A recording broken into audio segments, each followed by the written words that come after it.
नमस्कार, star news UP में आप सभी श्रोताओं का स्वागत है। टोक्यो ओलंपिक में पदक लाने वाले यूपी के खिलाड़ियों को मालामाल करेगी योगी सरकार। टोक्यो ओलंपिक में भाग लेने वाले खिलाड़ियों को उत्तर प्रदेश सरकार सम्मान देने के साथ मालामाल करेगी।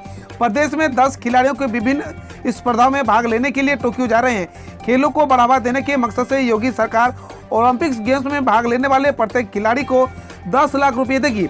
एकल और टीम खेलों में पदक लेकर लौटने वाले खिलाड़ियों को भी उत्साह बढ़ाएगी। योगी सरकार ओलंपिक खेलों में होने वाले एकल खेलों में गोल्ड मेडल जीतने वाले खिलाड़ियों को 6 करोड़ रुपए, सिल्वर मेडल जीतने वाले खिलाड़ियों को 4 करोड़ रुपए और कांस्य पदक जीतने वाले खिलाड़ियों को 2 करोड़ रुपए देगी। वहीं ओलंपिक टीम में खेलों में गोल्ड मेडल जीतकर लाने वाले खिलाड़ी को 3 करोड़ रुपए, सिल्वर लाने वाले को 2 करोड़ और कांस्य पदक लाने वाले को 1 करोड़ रुपए देने का निर्णय लिया है। सीएम योगी 2 दिवसीय दौरे पर गोरखपुर पहुंचे, शहर को दी 94 करोड़ की परियोजनाओं की सौगात। यूपी के मुख्यमंत्री योगी आदित्यनाथ 2 दिवसीय दौरे पर मंगलवार की शाम गोरखपुर पहुंचे। गोरखपुर क्लब में आयोजित कार्यक्रम में उन्होंने शहर को 94 करोड़ रुपए की परियोजनाओं की सौगात दी। इस दौरान कुल 370 परियोजनाओं का लोकार्पण और शिलान्यास मुख्यमंत्री ने किया। इनमें से 150 परियोजनाओं को उन्होंने शिलान्यास किया और 220 परियोजनाओं का लोकार्पण। इन परियोजनाओं में से नगर निगम परिषद में प्राइवेट पब्लिक पार्टनरशिप मॉडल से संचालित होने वाला musical foundation of food park का लोकार्पण भी शामिल है। मुख्यमंत्री मंगलवार शाम 4 बजे गोरखपुर क्लब पहुंचे। महापौर सीताराम जायसवाल ने उनका स्वागत किया। मुख्यमंत्री द्वारा जिन परियोजनाओं की शिलान्यास और लोकार्पण किया गया वे सभी 14वें और 15वें वित्त आयोग, अवस्थापना विकास निधि, अमृत योजना, सीवरेज जल निकासी योजना और स्वच्छ भारत मिशन से होनी है। जनसंख्या कानून पर योगी आदित्यनाथ सरकार ने बढ़ाई बढ़त। एमपी और बिहार जैसे राज्यों में भी उठ रही है मांग। उत्तर प्रदेश में आबादी कंट्रोल करने के लिए कानून बनाने की तैयारी के बीच अब बिहार और मध्य प्रदेश जैसे राज्यों में भी ऐसी ही मांग उठने लगी है। उत्तर प्रदेश के विधि आयोग ने जनसंख्या नियंत्रण कानून का ड्राफ्ट तैयार किया है, जिसके मुताबिक 2 से ज्यादा बच्चे वाले लोगों को सरकारी नौकरी व अन्य कल्याणकारी योजनाओं के लाभ नहीं दिए जाएंगे। अब इस फार्मूले को दूसरे राज्यों में भी पसंद किया जा रहा है और ऐसा ही कानून बनाने की मांग हो रही है। यहाँ तक कि बिहार में भी तो बीजेपी और नीतीश कुमार की जेडीयू के बीच इस मामले पर मतभेद भी उभर आए हैं। बिहार के बीजेपी एमएलसी सम्राट चौधरी ने भी यूपी के तर्ज पर जनसंख्या कानून पर आगे बढ़ने की मांग की है। सम्राट चौधरी ने कहा, आबादी के नियंत्रण करने के लिए एक कानून बनाया जाना चाहिए। नीतीश कुमार ने पहले ही 2006-07 में एक कानून लागू किया था, इसके तहत 2 से अधिक बच्चों वाले लोग चुनाव नहीं लड़ सकते हैं। अब इस कानून को गांव में भी लागू करना चाहिए। चौधरी ने कहा कि यदि आबादी को नियंत्रित नहीं किया गया तो फिर लोगों को एजुकेशन नहीं मिल पाएगी, उनकी आर्थिक स्थिति में कोई सुधार नहीं हो पाएगा। हमारे देश की बहनें काफी पढ़ी लिखी है और आगे बढ़ रही है। अब एक सख्त कानून की भी जरूरत है। यूपी के इस शहर में सभी को मिल पाएंगे पीएम आवास, जानिए क्या है खास। कानपुर विकास प्राधिकरण द्वारा बनाए जा रहे प्रधानमंत्री आवास के सभी आवेदनकर्ताओं को पीएम आवास मिल जाएंगे। लॉटरी तो सिर्फ औपचारिकता होगी, जिसे महज यह तय होगा कि किसे कौन से नंबर का आवास मिलेगा।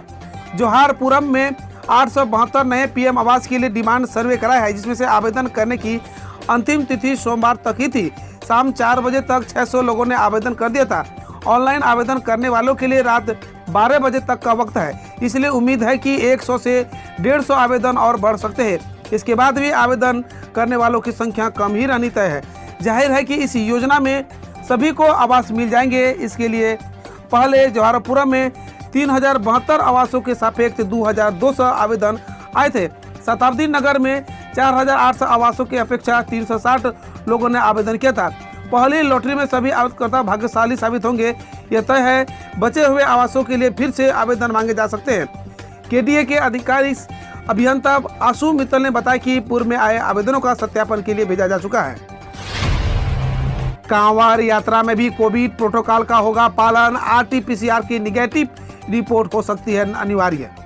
उत्तर प्रदेश के मुख्यमंत्री योगी आदित्यनाथ ने 25 जुलाई से शुरू होने वाली पारंपरिक कांवड़ यात्रा को कोविड प्रोटोकॉल के अनुपालन में निकालने और आवश्यकता के अनुसार आरटीपीसीआर की निगेटिव जांच रिपोर्ट की अनिवार्यता को भी लागू किए जाने का निर्देश दिया है। कोविड-19 पर मंगलवार को मुख्यमंत्री योगी आदित्यनाथ की अधिकारियों के साथ बैठक हुई। बैठक के बाद जारी एक सरकारी बयान में कहा गया कि मुख्यमंत्री ने निर्देश दिया है कि पारंपरिक कांवड़ यात्रा कोविड प्रोटोकॉल के साथ होगी। बयान के अनुसार उन्होंने कहा कि कोविड संक्रमण की स्थिति को देखते हुए कांवड़ संघों से संवाद कर न्यूनतम लोगों का सहभागिता का अनुरोध किया जाए और दिल्ली, राजस्थान, हरियाणा और उत्तराखंड राज्यों से संवाद कर यात्रा के लिए आवश्यक दिशा निर्देश जारी किए जाए। आवश्यकता अनुसार RT-PCR नेगेटिव रिपोर्ट की अनिवार्यता भी लागू की जा सकती है। मायावती ने कही, जनसंख्या नियंत्रण बिल में गंभीरता कम, चुनावी स्वार्थ ज्यादा। बहुजन समाज पार्टी सुप्रीमो मायावती ने जनसंख्या नियंत्रण बिल के मसौदे को लेकर उत्तर प्रदेश सरकार की नीयत पर सवाल उठाते हुए कहा कि इसमें गंभीरता कम और चुनावी स्वार्थ ज्यादा प्रतीत हो रहा है। मायावती ने मंगलवार को एक के बाद एक 3 ट्वीट कर बिल को लेकर अपनी राय व्यक्त की। उन्होंने कहा कि यूपी भाजपा सरकार के द्वारा जनसंख्या नियंत्रण के लिए लाया जा रहा नया बिल, इसके गुण दोष से अधिक इस राष्ट्रीय चिंता के प्रति गंभीरता व इसकी टाइमिंग को लेकर सरकार की नीति और नीयत दोनों पर सख्त सवाल खड़े कर रहा है, क्योंकि लोगों को इसमें गंभीरता कम, चुनावी स्वार्थ ज्यादा लग रहा है। हाई प्रोफाइल गैंग, फिरोजाबाद में 400 किलो गांजा सहित 5 तस्कर हुए गिरफ्तार। उड़ीसा से ट्रक पर तस्करी कर ला रहे थे। CO अभिषेक श्रीवास्तव के निर्देश में पचखोड़ा थानाध्यक्ष हरवेंद्र मिश्रा ने मुखबिर की सूचना पर निहाल सिंह की पुलिया के समीप सरिया फैक्ट्री के पास जाल बिछाया। इसी के दौरान सामने से एक ट्रक को आता देख उसे रुकवाया गया। तलाशी लेने पर ट्रक के पीछे प्याज भरी हुई थी। इसके नीचे करीब 400 किलो गांजे के पैकेट रखे हुए थे। यूपी बोर्ड रिजल्ट 2021, CBSE को पीछे छोड़ यूपी बोर्ड पहले जारी कर सकता है रिजल्ट। उत्तर प्रदेश माध्यमिक शिक्षा परिषद यानी UPMSP की ओर से 10वीं और 12वीं बोर्ड कक्षाओं के नतीजे CBSE से पहले जारी किए जा सकते हैं। यूपी बोर्ड ने रिजल्ट जारी करने को लेकर अपनी तैयारियां पूरी कर ली है। रिजल्ट भी लगभग बनकर तैयार है। UPMSP ने 15 अगस्त 2021 तक जारी किए जाने की पूरी संभावना है, जबकि CBSE के परिणाम में देरी होने की संभावना है। जानकारी के अनुसार CBSE कक्षा 10वीं के परिणाम 20 जुलाई को आ सकते हैं, जबकि 12वीं के परिणाम 31 जुलाई तक आने हैं। यूपी में बारातियों से भरी कार और ट्रक में भीषण टक्कर, 2 भाई समेत एक ही गांव के 5 लोगों की हुई मौत। उत्तर प्रदेश के जौनपुर जिले में मंगलवार की सुबह बड़ा हादसा हुआ।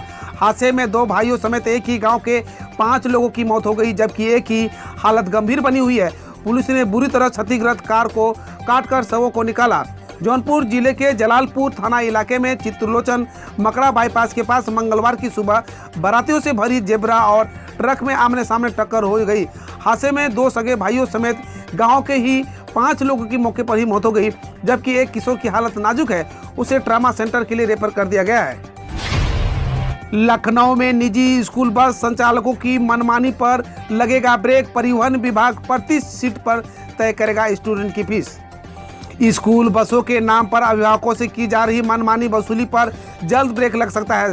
संचालकों की मनमानी रोकने के लिए विभाग प्रति सीट, प्रति विद्यार्थी सीटवार फीस तय करने को तैयार है।